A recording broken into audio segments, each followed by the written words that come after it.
அல்லாஹ்வுடைய தூதர் ஸல்லல்லாஹு அலைஹி வஸல்லம் உடைய வாழ்க்கையை பாருங்கள். ஆயிஷா ரலியல்லாஹு அன்ஹா சொல்லுகிறார்கள், நான் உணவை சாப்பிடுவேன், அந்த உணவில் சில பகுதியை கடிப்பேன். அல்லாஹ்வுடைய தூதர் உடனே அதை வாங்கிக் கொண்டு நான் கடித்த இடத்திலேயே அல்லாஹ்வுடைய தூதரும் கடிப்பார். சுப்ஹானல்லாஹி ரப்பில் ஆலமீன். இப்படிப்பட்ட அன்பு பரிமாறப்படுகிறது பாருங்கள். அந்த வார்த்தை அந்த அன்பை சொல்வதற்கு எனக்கு வார்த்தை தெரியவில்லை தமிழிலே. இங்கிலீஷிலே சொல்ல வேண்டும் என்றால் ரொமான்ஸ்னு சொல்லலாம். இஸ்லாம் அதற்கு தூரமானது இல்லையே. கணவன் மனைவியுடைய வாழ்க்கையில் அது சேர்ந்ததுதானே. இப்படிப்பட்ட ஒரு முன் உதாரணம் பாருங்கள். அல்லாஹ்வுடைய தூதர் நான் எந்த இடத்தில் வாய் வைத்து கடித்தேனோ அதே இடத்திலே அல்லாஹ்வுடைய தூதர் ஸல்லல்லாஹு அலைஹி வஸல்லம் அதை வாங்கி கடிப்பார்கள் என்று அல்லாஹ்வுடைய தூதர் ஸல்லல்லாஹு அலைஹி வஸல்லம் உடைய மனைவி சொல்லுகிறார்கள். உணவு பரிமாறப்படும், அன்பு பரிமாறப்படும், அதோடு பாசம் பரிமாறப்படும், அதோடு தங்களுடைய காதலும் பரிமாறப்படும்.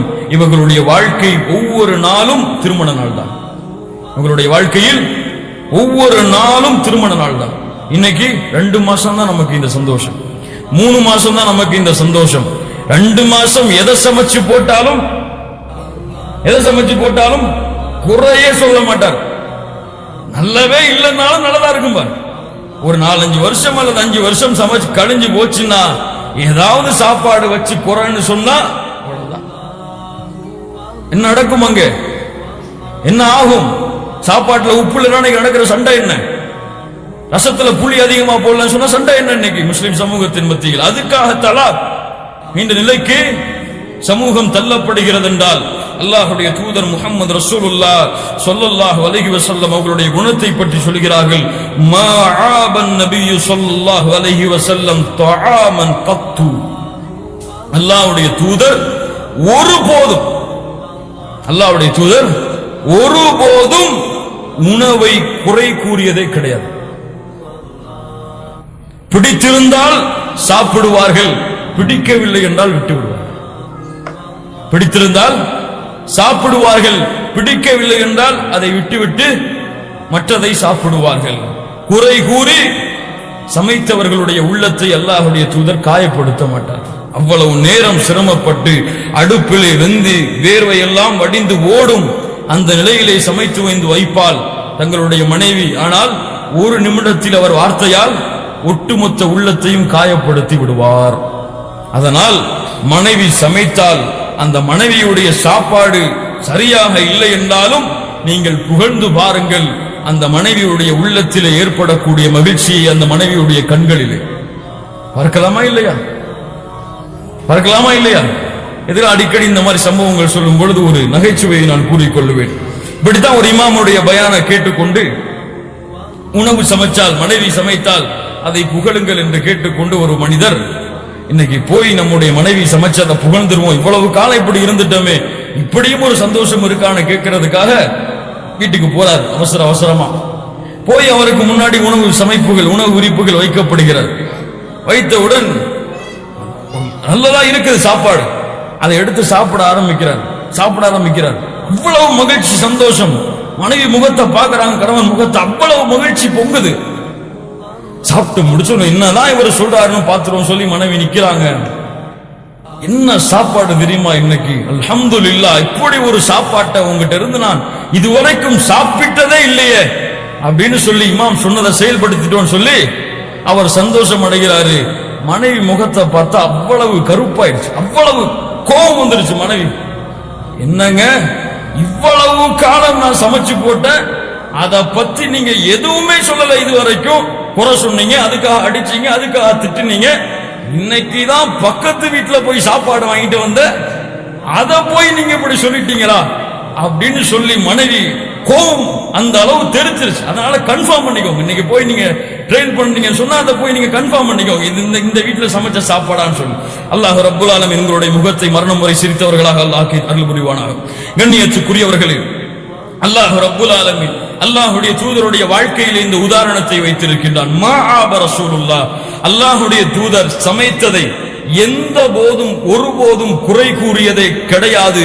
பிடித்திருந்தால் சாப்பிடுவார்கள், இல்லை என்றால் விட்டு விடுவார்கள். கண்ணியத்துக்குரியவர்கள், இதைத்தான் குத்துபத்துல் ஹாஜாவிலே இமாம் அவர்கள் ஓதுவார்கள். நமக்கெல்லாம் அர்த்தம் புரியாது, அதனால் ஏதோ ஓதுகிறார்கள். அல்லது அந்த பதற்றத்திலே கைகாலெல்லாம் நடுங்கும். சில பேருக்கு திருமண சபையில பார்த்தா அந்த நடுக்கத்தில் இதுவெல்லாம் இன்னும் நமக்கு புரியாம இருக்கலாம். அதற்கு பிறகு ஓதுவார், யா அய்யுஹல்லதீன ஆமனு தக்குல்லாஹ வகூலு கௌலன் சதீதா. என்ன அழகான அறிவுரை தெரியுமா? குர்ஆனுடைய அறிவுரைகள் எல்லாம் ஈமான் கொண்டவர்களே, நீங்கள் சொல்ல வேண்டிய சொல்லாக இருந்தால் அதை தெளிவாக சொல்லுங்கள். இப்படித்தான் இது ஒரு நகைச்சுவை தான். மகிழ்ச்சியான சபைங்கிறதுனால, மகிழ்ச்சியான குடும்ப வாழ்க்கைங்கிறதுனால இதை நம்ம சொல்லிக் கொள்றேன் இடையில. இப்படித்தான் கோர்ட்ல ஒரு கேஸ், மனைவியை தலாக் விட்டார் கணவன், அல்லது அடிச்சிட்டான். என்ன காரணம் சொல்லி நீதிபதியிட்ட போய் நிக்கிறாங்க. நீதிபதி கேட்டார், என்ன உன் மனைவியை நீங்க அடிச்சிட்டீங்களாமே, என்ன காரணம், ஏன் அடிச்சீங்க, ஏன் ஒரு பெண்ணை கை நீட்டி அறைந்தீர்கள்? அப்போ அவர் சொன்னாரு, ஏன் அரைஞ்ச தெரியுமா, ஒரு பர்ஸ் வாங்கிட்டு வந்தா, ஒரு பர்ஸ் வாங்கிட்டு வந்தா, உங்களுக்கு ஒரு அன்பளிப்பு கொடுக்க போறேன்னு சொன்னான். சரிமா குடுமான்னு சொன்னான். ஒரு பெரிய பர்ஸா இருந்துச்சு. அந்த பர்ஸை ஓபன் பண்ணான். அதுல இருந்து ஒரு குட்டி பர்ஸ் வந்துச்சு. அதை எடுத்தா. அதுலயாவது இருக்கணும் பார்த்து அதை ஓபன் பண்ணான். அதுல இருந்து ஒரு குட்டி பர்ஸ் வந்துச்சு. அதையாவது கொடுப்பாளுன்னு பார்த்தா அதுல இருந்து ஒரு குட்டி பர்ஸ் வந்துச்சு. அதுல இருந்து ஓபன் பண்ணி கொடுப்பாளான்னு பார்த்தா அதுவும் இல்ல. அதுல இருந்து ஒரு குட்டி பரிசு வந்துச்சு. அதுலயாவது கொடுப்பாளான்னு பார்த்தா இல்ல. சரி, அதுல இருந்து ஒரு குட்டி பரிசு வந்துச்சு. அதுலயாவது கொடுப்பாளான்னு பார்த்தா இல்ல. அதுல இருந்து ஒரு குட்டி பரிசு வந்துச்சு. அதுலயாவது குடிப்பாளான்னு பார்த்தா இல்ல. அதுல இருந்து ஒரு குட்டி பரிசு வந்துச்சு. நீதிபதி சொன்னார், என்னன்னு சொல்லு, ஏன் இப்படி போய்கிட்டே இருக்கிறார்? உங்களுக்கே இவ்வளவு கோபம் வருத, நேர்ல பார்த்த எனக்கு எவ்வளவு கோபம் வரும்? அதாங்க அடிச்சேன்.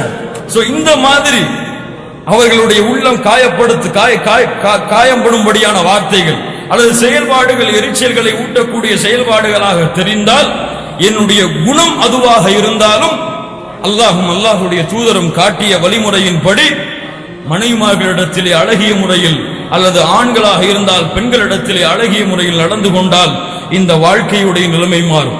இன்னைக்கு பல குடும்பங்களில் சண்டைகள் சச்சரவுகள் எல்லாம் இருக்கும். இதுலயும் ஒரு நகைச்சுவை வரும். பல குடும்பங்கள்ல சண்டை சச்சரவுகளா இருக்கும். ஒரு குடும்பத்துல இப்படித்தான் சண்டை சச்சரவு. மனைவியும் கணவனும் பேசுறதே இல்ல, 2-3 நாளாச்சு பேசுறதே இல்ல. கணவன் எப்போதுமே 5 மணிக்கு எழுந்துருவான். கணவன் எப்போதுமே 5 மணிக்கு எழுந்துருவான். இதை எதுக்கு சொன்னா, கணவன் மனைவியுடைய வாழ்க்கையில் ஒரு புரிதல் இல்லை என்றால், அதாவது ஒரு கோணம் சண்டை போட்டா இன்னொரு கோணம் மகிழ்ச்சியாக்கணும், அல்லது இன்னொரு கோணம் சண்டை போட்டா இன்னொரு கோணம் மகிழ்ச்சியாக்கணும். 2 கோணமும் திருந்தா என்ன ஆகும்? இப்படித்தான் கணவன் 5 மணிக்கு எழுந்திருக்கணும் கரெக்டா. மனைவியோட சண்டை போட்டாச்சு, மனைவி எழுப்புறதே கிடையாது.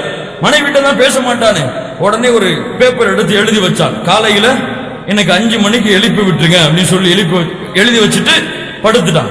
காலையில எழுந்து பார்த்தா 7 மணி ஆயிடுச்சு. என்ன இவன் நம்ம பேச்ச இன்னும் கேட்க மாட்டேங்கிறாரு அப்படின்னு சொல்லி குளிச்சுட்டு வந்து அந்த மேஜையை பார்த்தா அங்க எழுதப்பட்டிருக்கு 5 மணி ஆச்சு அப்படின்னு சொல்லி. புரியுதா? 5 மணி ஆச்சுன்னா அந்த டேபிள் எழுதப்பட்டிருக்கு. அவர் என்ன சொன்னாரு? காலைல எழுப்பி விட்டுருக்கேன்னு சொல்லி அவரும் பேச மாட்டாரு, இவரும் பேச மாட்டாங்க. 2 பேரும் பேசாம இருந்தா இதான் நடக்கும். இப்போ இந்த ஒரு உறவு முறை இருந்தாலும் அல்லாஹ்விற்காக அதை பொறுத்துக் கொண்டு அல்லாஹ்வுடைய பொருத்தத்தை அடைவதற்காக, இந்த வாழ்க்கையை மறுமையின் வெற்றியின் வாழ்க்கையாக ஆக்குவதற்காக பொறுமையாக்கிக் கொண்டு, சண்டைகள் இருந்தால், சச்சரவுகள் இருந்தால், பிரச்சனைகள் இருந்தால், இந்த ஒரு ஹதீஸை புரிஞ்சுக்கோங்க, எல்லா பிரச்சனையும் ஓடிக்கும். என்ன ஹதீஸ்?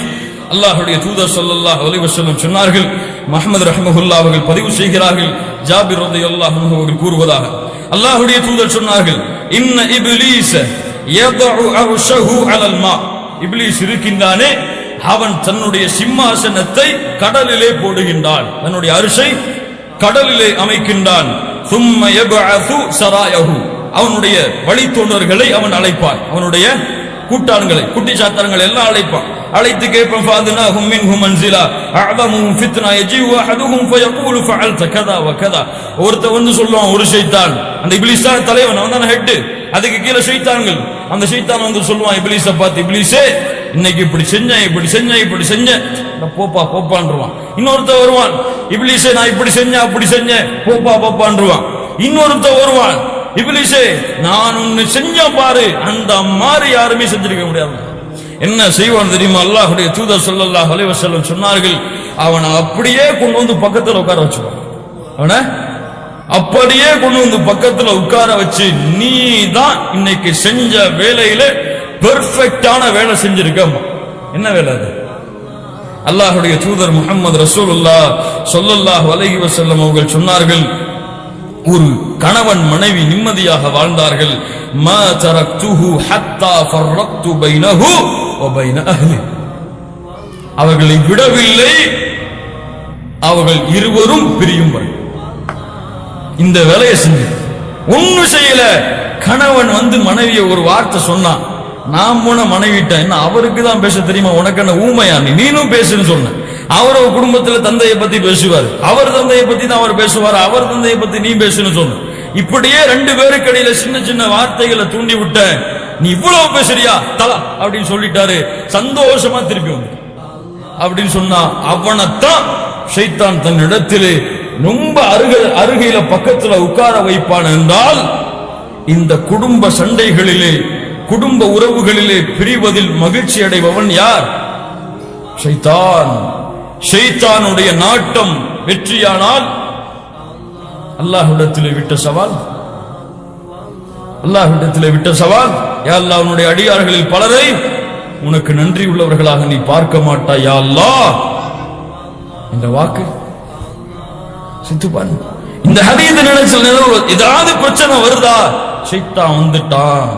உஷாரா ஆயிரனும் இல்லைன்னு சொன்னா அங்கேயும் கோபம், இங்கேயும் கோபம், இங்கேயும் சண்டை, அங்கேயும் சண்டை. நான் குடும்பத்துக்கு வீட்டுக்கு போறேன், நானும் வீட்டுக்கு போறேன்னு சொல்லி வீட்டுக்கு போறேன்னா புரியும் உங்களுக்கு. இப்போ பல பேர் வீடு இங்க, பல பேர் வீடு அங்க, இப்போ அங்க அப்படியே மாறிடுச்சு. நான் வீட்டுக்கு போறேன், இவரு நான் வீட்டுக்கு போறேன்னு பல குடும்பங்கள்ல இங்க.